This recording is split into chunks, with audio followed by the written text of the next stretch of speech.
10th కన్నా కూడా అంటే మనకి ఇంటర్ ఉమ్, జాయిన్ అయ్యేటప్పుడు అంతా కూడా మ్యాక్సిమం చైతన్య నారాయణ ఇప్పుడు రెజొనెన్స్ అవును. ఇవన్నీ వచ్చి వాటిలోనే అందరూ ఇంక మ్యాక్సిమం వాటిలోనే జాయిన్ అయిపోతున్నారు. సో అక్కడ కూడా కాదు. ఆ తర్వాత ఇంటర్ అయిన తర్వాత ఏ కాలేజ్ చూజ్ చేసుకుంటున్నారు, ఏ బ్రాంచ్ చూజ్ చేస్తున్నారు అన్నది ఇంపార్టెంట్. అవును.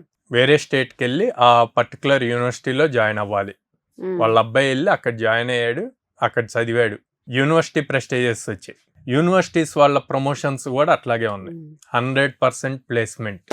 ఓకే, ఇప్పుడు మనం ఇస్తాం ప్లేస్మెంట్స్, కానీ వీళ్ళు ప్రతి పేరెంట్ తెలుసుకోవాల్సిందండి, ఆ ట్రాప్లో పడకూడదు. ఫస్ట్ థింగ్, ఎంత పెద్ద కాలేజ్ అయినా, ఎంత పెద్ద ఇన్స్టిట్యూట్ అయినా, కోడినెల లాంటిది ఎంత పెద్ద ఇన్స్టిట్యూట్స్ అయినా సరే 100% జాబ్ గ్యారంటీ అన్నది పెద్ద ఫేక్. అసలు అది లేనే లేదు. జాబ్ గ్యారంటీ అంటే నేను తీసుకెళ్లి చైర్లో కూర్చోబెట్టినట్టే కూర్చోబెట్టాలండి. కదా సార్. స్కిల్ లేకుండా ఎట్లా కూర్చోబెడతారు? అసలు అది పాసిబుల్ అవుద్దా? అవ్వదు. రియాలిటీ తెలుసుకోవాలి.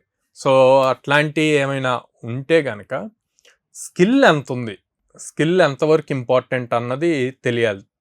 అది తెలియకుండా ఎంత పెద్ద క్యాంపస్లో జాయిన్ చేసి జాబ్ రావాలి అన్న రాదు.